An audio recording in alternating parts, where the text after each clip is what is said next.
Okay, we're all connected now, Dr. Gerlach, so you can go Okay. ahead. All right. Hello, everyone, and welcome to the Bachelor of Global and International Studies information session. I'm going to work on the assumption that most of you attending today have applied to the program and have received an offer from the program. That may not be true for all of you, but I think for many of you that will be the case. I'm also going to assume that you may have attended a past information session about the elements of the program, or at least that you've checked out the program online. So I'm not going to spend a lot of time talking about the structure of the program, although I'll talk a little bit about that, but rather I want to focus on, why would you want to come to this program and what you'll get out of that. I'll also remind you that if you have questions or comments throughout, please put them into the Q&A part of our site, and we will be on there to get your questions and respond to them. So just give me a moment here. I'm going to share my screen and show a few slides here. I hope. Okay, give me one moment. Hopefully you can all see this.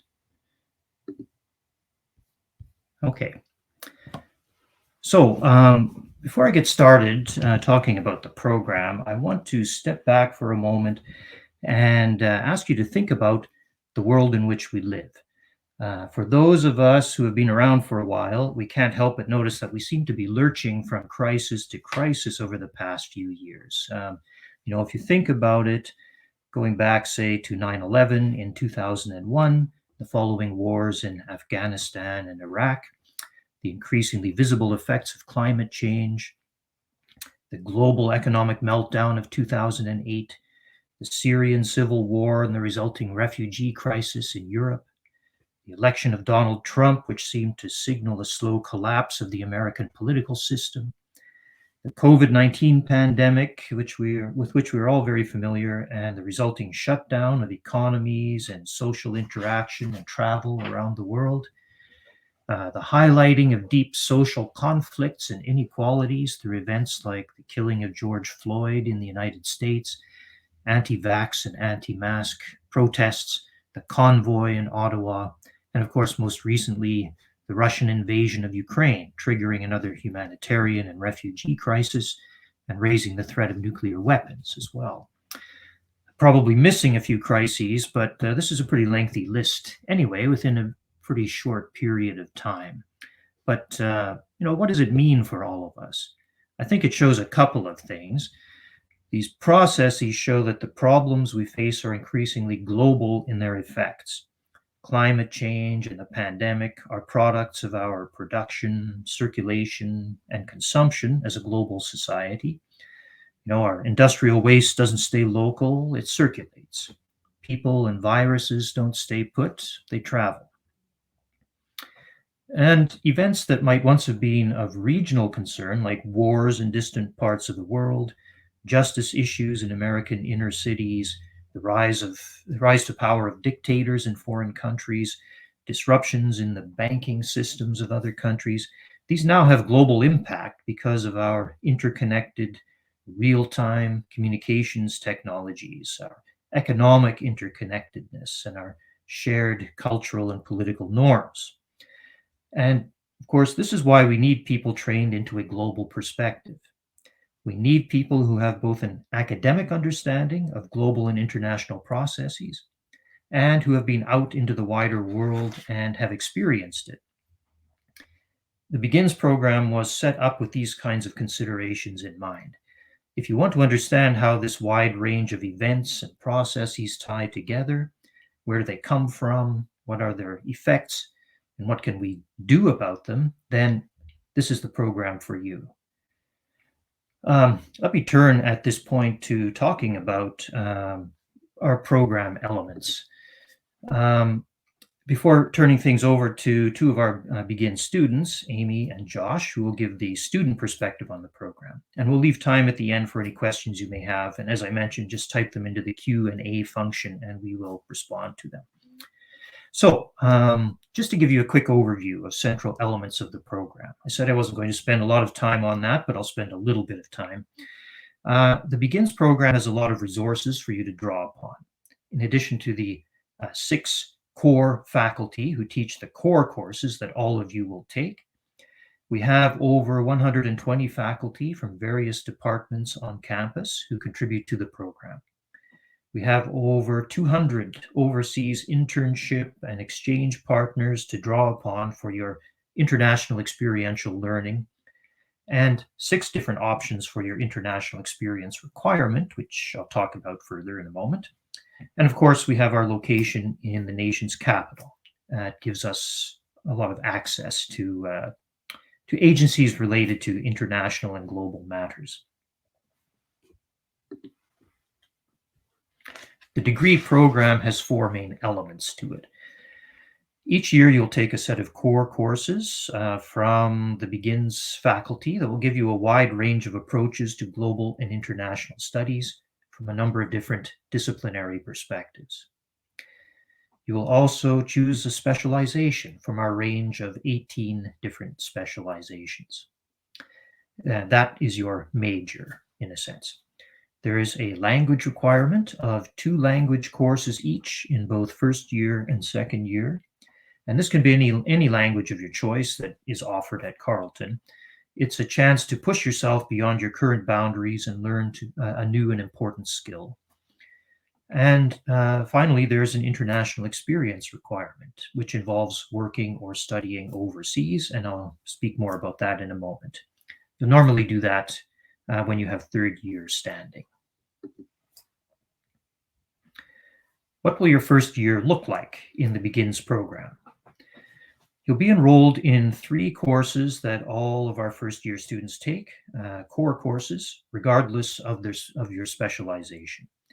And these include GINS 1000, Global History, GINS 1010, International Law and Politics, and GINS 1020, Ethnography, Globalization, and Culture. You'll also enroll in 1 language course in each semester, and usually 1 introductory course in your specialization in each semester. And this leaves you with 1.5 credits or 3 courses worth of electives to take whatever interests you. You may also want to take the online GINS 1300 course, which is an information course on our international experience options. It's not really a course. It takes you about 5 or 6 hours to work your way through the information and quizzes in the course. So that's basically what your first year would look like in the program. As you know, you are required to choose a specialization before entering the program. There are 18 different specializations to choose from, as I mentioned, which allows you a lot of room to shape the program to your particular interests. You've likely had a look at these options already, but if not, take a look online at the options that are available. And as you can see, they cover a pretty wide range of areas of global and international studies.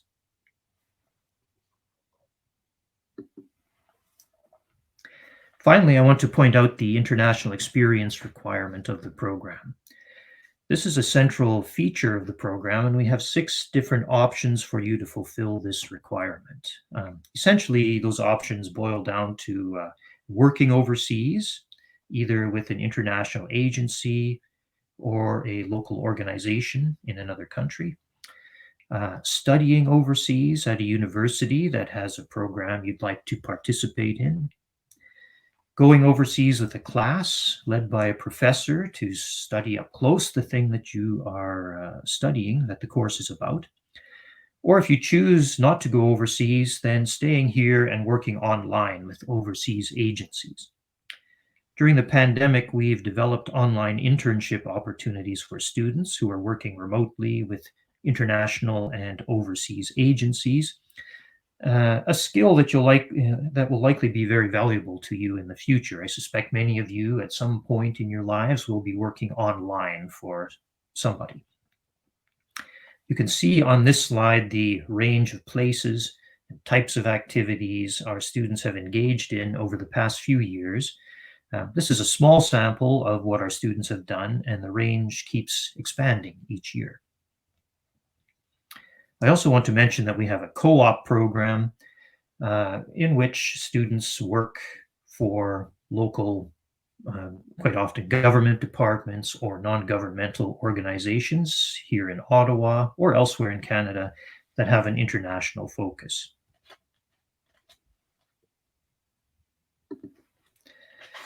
All right, so what is unique about this program? I think the Begins program has a number of unique elements that make it an interesting program to be a part of. First, as I mentioned, we have our location in Ottawa, which gives the program certain advantages. Government and NGO professionals and decision makers are literally just down the road from our campus, and we make full use of our proximity to people who work in the international field. Our relationship with these practitioners takes two main forms. We bring in professionals from government and NGOs to network with students, inform them about the steps one should take to secure positions in international organizations, and to teach some of the skills involved in this kind of work. We also have the Begin Student Society, which Amy and Josh can talk about in more detail, which is very active in connecting with international professionals and also brings in speakers, organizes networking events, organizes tours of embassies in Ottawa, and many other kinds of events. A second unique element of the program, I think, is that the Begins program is truly multidisciplinary. In addition to your specialization, you'll be taking core courses in global history, politics, culture, literature, political economy, ethics, environment, and theory. And unlike many other international studies programs, which tend to have one focus, like global development or global politics, we want our students to have a wider perspective. We want them to put the international, by which we mean politics, law, economics, in conversation with the global, by which we mean culture, identity, the arts. The resulting dialogue between these two perspectives gives students a deeper understanding of what it means to be a global citizen. And finally, I think another unique element of this program is the international experience component, which is a requirement rather than an option. And this means that all of our students come out of the program having interactions with people from other parts of the world and having had the opportunity to develop intercultural competencies and connections as well. So, what do we want to achieve with all of this? From the perspective of the faculty members, such as myself, who have set up the program, we have a number of purposes in mind. The Begins program is an academic program that seeks to produce literate, articulate graduates who have both a wide and deep knowledge of the world as a global place. We want you to develop skills in logical argumentation, abstract and critical thought, and research methodologies. But at the same time, the Begins program is designed to introduce you to job-based skills as well. We're interested in having our students graduate with a set of skills that will give them an advantage in the job market. And that's why we have you take more language courses than most other programs, for example. And it's why we bring in practicing professionals so you can learn about how to go about getting careers in the global field and to learn some of the basic skills required for jobs in this field and to get to know people who work in international organizations. As I mentioned, Begins also has a co-op program that will give you extensive paid work experience with an Ottawa-based government department or NGO as part of your degree.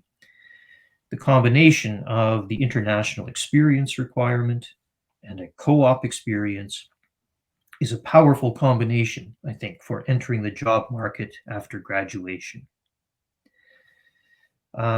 A number of our graduates go on to master's programs and law schools as well, and are well situated to enter into a wide variety of types of programs.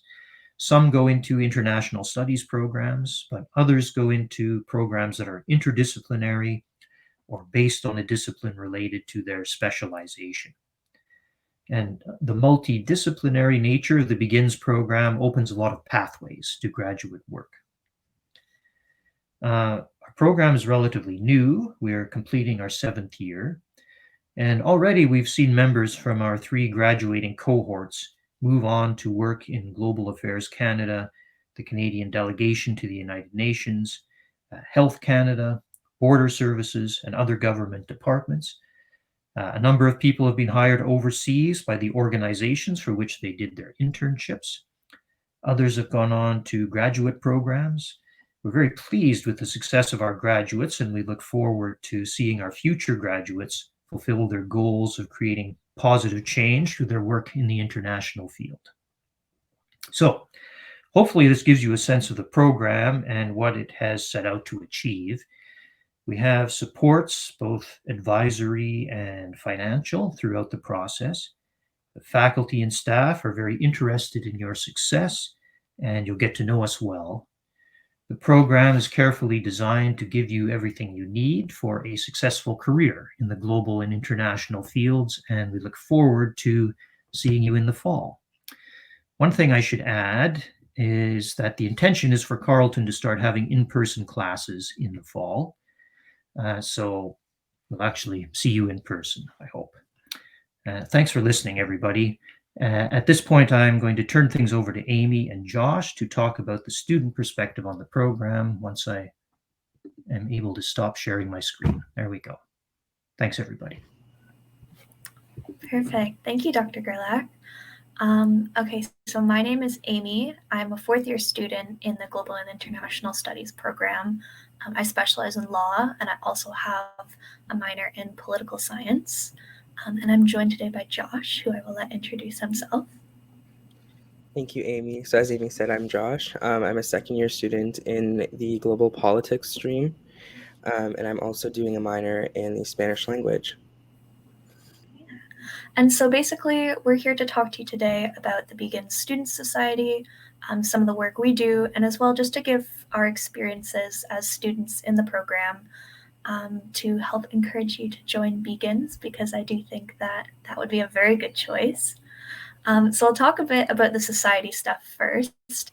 So the Begin Student Society is essentially the organizing group of student activities for Begin students. So we were formed along with the program. We have an executive council of a total of 9, which includes president, vice president, and year representatives from each year. So joining us as first-year students in the fall, you would have the opportunity to get involved as a first-year representative and potentially in further years as a VP or as other year representatives. And what we do is we create opportunities for students to get involved both academically and socially. So Josh will be able to speak to a lot of our academic events. He's done an amazing job this year running all sorts of academic initiatives, especially the embassy tours that he's taken our students on. I'll talk a bit about the social stuff. As the Begins program, we've adapted a lot.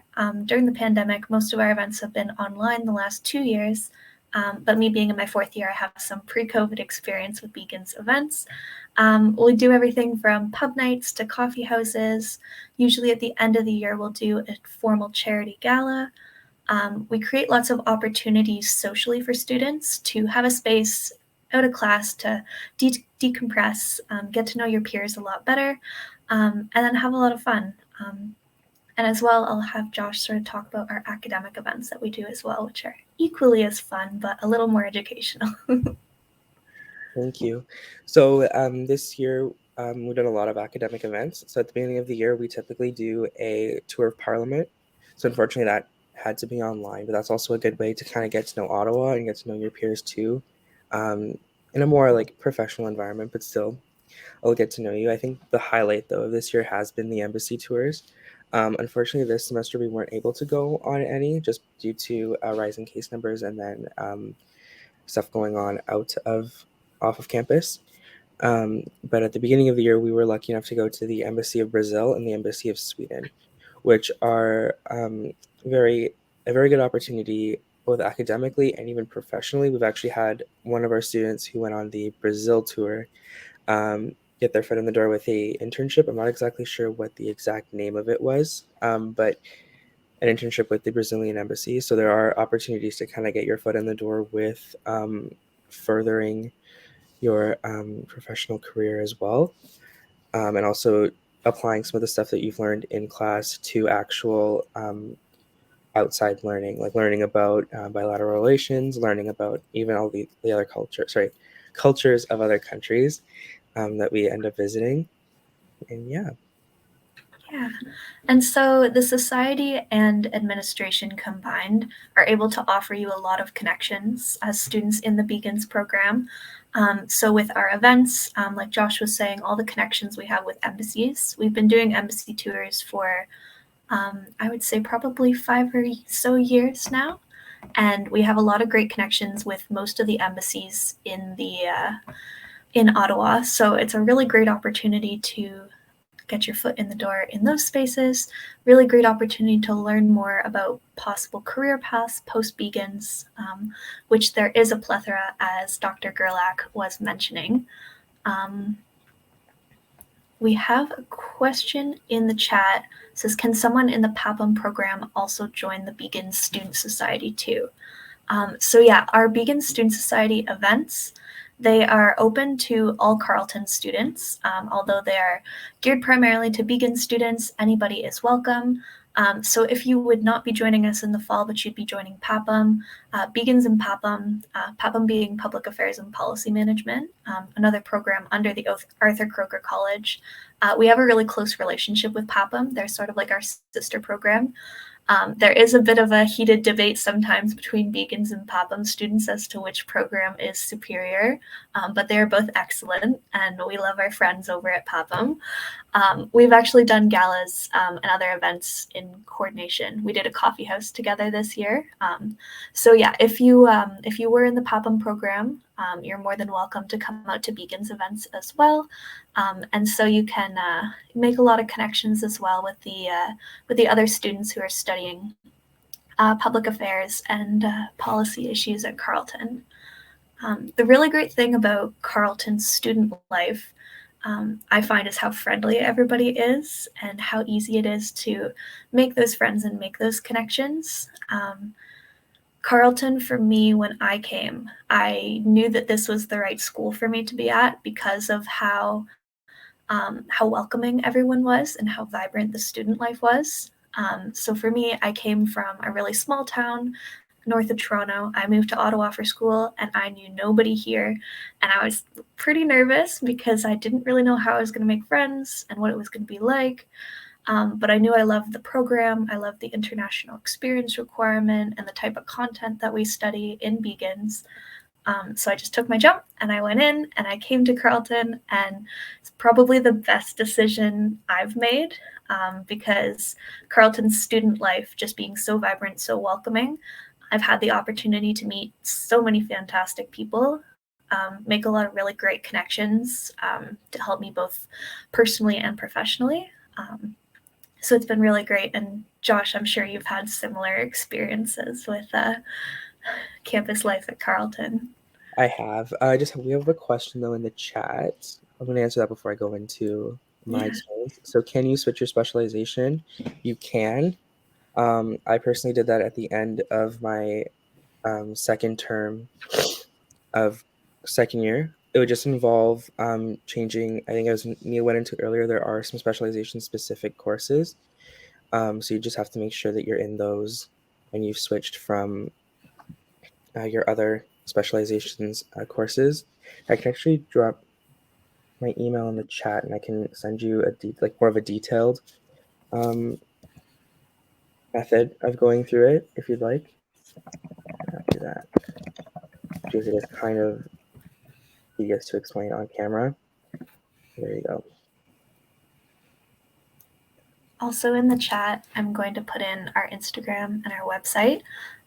So if you guys are interested in checking out some of the stuff we do as a society, or if you have further questions, all the executives like Josh and myself, as well as our other VPs and year reps, have access to the Instagram. And as well, our email is posted on our website. So for any students that maybe are feeling a bit shy about asking questions publicly here, we're always happy to talk to students and to talk to students, to let you guys know what Beacons is like, talk about our experiences, answer any questions.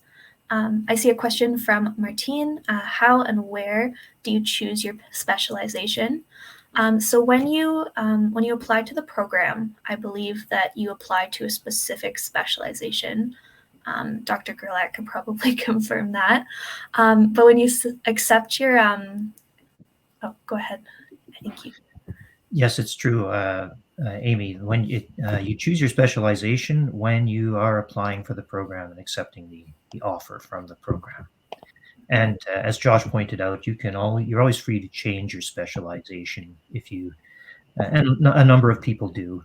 If you find that once you're in the program, you realize actually I'd prefer to be in this other one, you can switch. And as Josh mentioned, it's good to take as electives some of the intro courses for that other specialization if you think that you might be making that kind of choice later on. Mm-hmm. For me, I wasn't sure. Well, I knew I liked the law specialization, but I wasn't sure about a minor in political science. And I thought about potentially switching to the global politics specialization. I ended up staying where I was, but it really helped to take some political science courses on the side to gauge my interest. The nice thing about Beacons is you do get a number of electives. So you have a lot of opportunities to take courses of interest. And whether you want to take courses to potentially pick a new specialization, to pick a minor, or just courses that you want to take for fun because there's something really interesting that you want to explore. I know a popular one among my friends, there's a natural history course on dinosaurs. So that's a big popular elective. I hear a lot about the dinosaur course. So definitely look into that when you're choosing your courses. Carleton has so many options, and with the flexibility of the Beacons program, you can take things of interest to you. So that's it's a fun one. So as we were going into a little bit before, so my experience on campus was a little bit different. First year was entirely online for me. Coming from like a bigger city and coming to Ottawa was a little bit of a different experience. Just like a smaller town kind of thing. So I was a little bit more able to make friends just because like a different mentality coming in. But yeah, even first year, we were able to have a lot of virtual events and a lot of virtual meetups. And then second year being kind of a hybrid was kind of the transition to campus that I think everyone was kind of looking for. And it was a good transition to campus. Yeah, it's definitely been interesting during the pandemic. Things like student society events look a lot different this year than they will next year. When you all join us in the fall, as I hope you do, we'll be able to have lots of really cool in-person interactions, which while I love interacting with you all on here, it's a whole lot nicer seeing people's faces. The nice thing about Carleton campus as well, just for interacting with people, is the campus is kind of like its own little town. So if you're living in residence or even if you're living off campus, pretty easy commute to get onto campus from most locations around Ottawa. But it's like its own little town. And so you're constantly bumping into people that you know, someone you might recognize from your classes, someone on the student society perhaps that you see around campus. But it's a really cool campus, and it has tunnels, which is amazing in the winter because Ottawa gets very, very cold. So you can take the tunnels between buildings so you don't have to go out and brave the elements, which is another advantage of choosing Carleton. You don't have to have that cold winter commute. Yeah, even sometimes the commute from res to rescoms where the cafeteria is a little bit dicey in the wintertime. Last year was not fun doing that. Well, let us know, if you have any questions, anybody. We're here to answer any questions about the program, about the student experience, anything you'd like to ask about. Please feel free.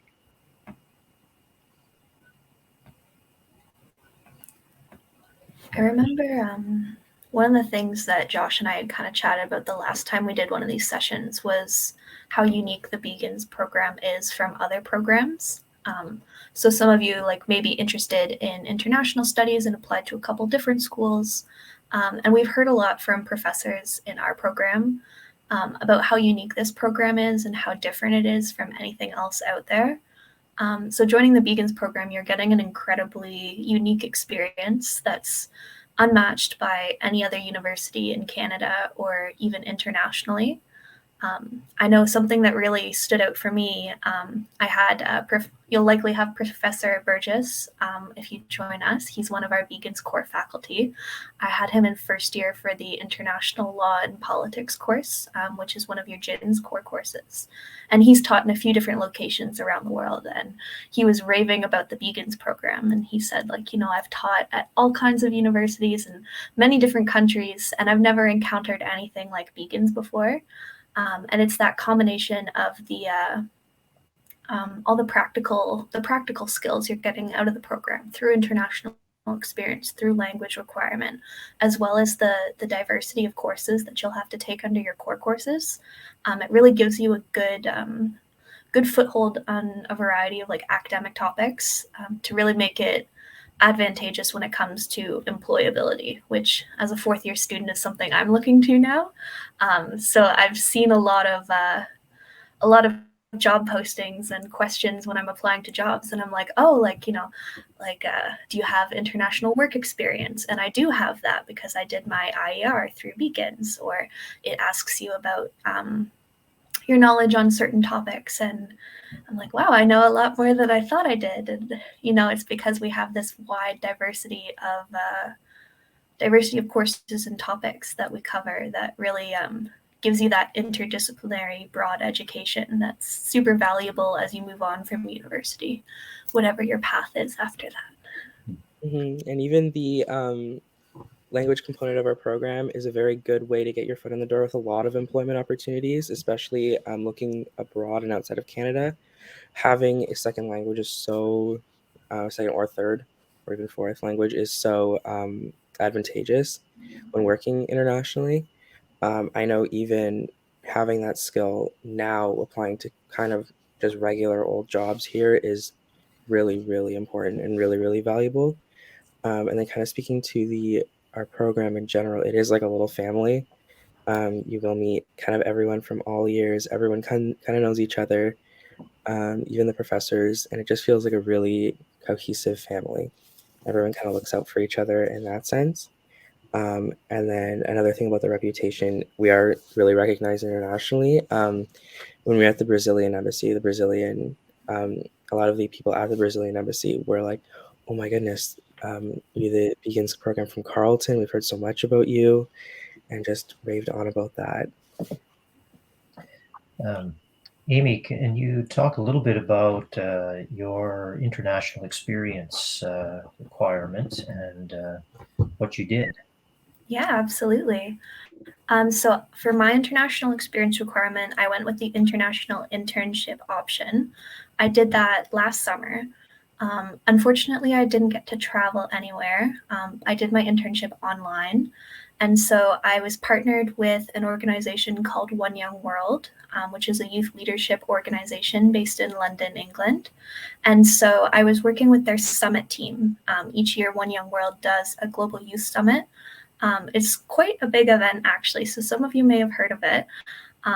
I actually hadn't prior to applying, but I'm keeping up with a lot of their stuff now because it's super cool, super applicable stuff that they do. And so I was on their summit team. I was working virtually, so I was here in Ottawa, and I was doing my work online with the summit team over in London, and then eventually in Munich, because that's where the in-person portion of our summit was taking place. So it was really, really good for me. I gained a lot of experience in just that additional professional experience. And so it's been really beneficial, like as I applied to jobs now, like I was saying, having international work experience and also having that virtual work experience has actually been really beneficial for me.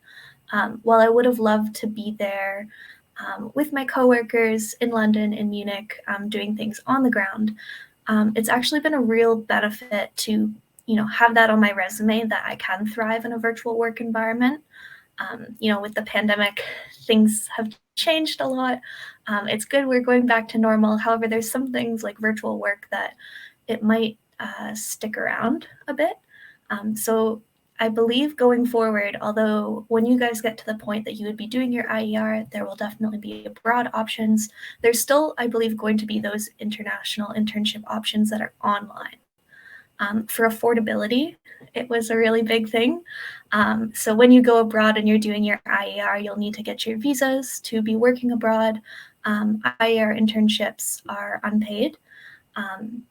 It's really valuable work experience. So although you're not being compensated monetarily, you're being compensated with those many, many connections. With the co-op option as well, that is a paid work experience. So you'll also have those avenues to go about. But for me, doing my internship online allowed me to work part-time in Ottawa while I was doing my internship in London. But it was a really, really cool experience. I gained a lot from it in terms of what it's like to work with a NGO, what it's like to work internationally, even just the the workplace climate, like how the coworkers interact with each other. England is a little more different from Canada than I thought it would be. They're very forward. We tend to be rather reserved, rather like polite, but they just say it as it is. So, and if you're working in a country that's even more different from Canada, you're getting even more of that cultural experience. That's really important if you're going to thrive in a global work environment. Josh, you're probably looking at your international experience after this coming year. Or do you have any thoughts on what you'd like to do? So personally, not yet. I've decided to defer it to my fourth year, but I am looking at all the options. Currently, looking towards more of the. Oh, we have a few more questions in the chat. Oh, yes. Let me answer those. Perhaps I'm in best place to talk about the size of the program in terms of students. We have over 800 students in the program, so it's a size across 4 years. So it's a sizable program in that sense. I'd say, we have approximately 200 students coming in each year as new students. So that's the size of the program. Is it difficult to switch from Papua to Begins in the second year? No, it's not difficult. It's, it happens going, I think, probably in both directions. And, we have staff in place who are there to help you manage that process. So it's pretty smooth. And, the courses you have to take in first and second year probably have some overlaps there, so you certainly be getting credit for courses you've already taken. Okay.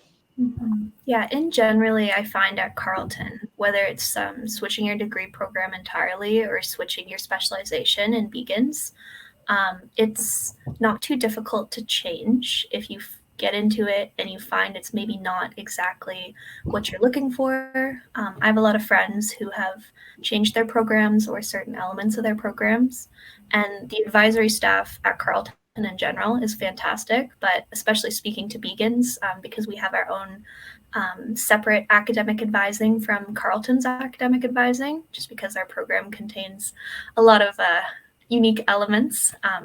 Janelle and Nikki are absolutely fabulous, and they're your go-tos for program advising. And so they have been so helpful the last few years with, they'll walk you through everything from what courses should I be taking? Sorry. If you have questions about your specialization or where might be a better fit, they have a lot of experience with working with students to help make sure that they're in the place that's best for them. So if that involves changing a program element or even just taking some different courses, our advising staff has been so helpful for me, and I know for a lot of other students as well. Mm-hmm. I know even changing my specialization last semester was very easy, very a very quick process, and I did have a lot of support with that. So it is very, very good support. Okay. Any other questions from prospective students?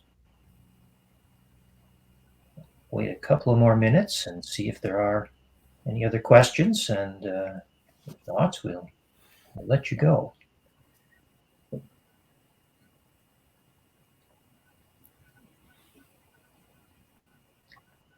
Amy mentioned that the work placements and our international experience are unpaid, which is the case. The option you have in Ontario is either unpaid work placements that are for course credit, which is the case for us, or paid but not for course credit. So in a sense, we have both. We have the required unpaid, international experience, one of which is unpaid work placements.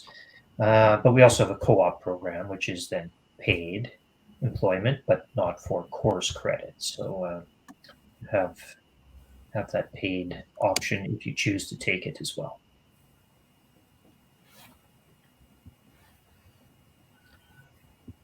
Looks like there aren't any other questions. So if that is the case, then well, thanks everybody for showing up today and listening to our comments about our program. I hope that we see you next year, and thanks again, and thanks for your questions. And if you have any other questions, do please go to our website, and you'll find my smiling face on there, and you can certainly send me any questions by email or phone me or whoever you like, and I'm always happy to answer them. So thanks everybody, and well, have a good rest of your day.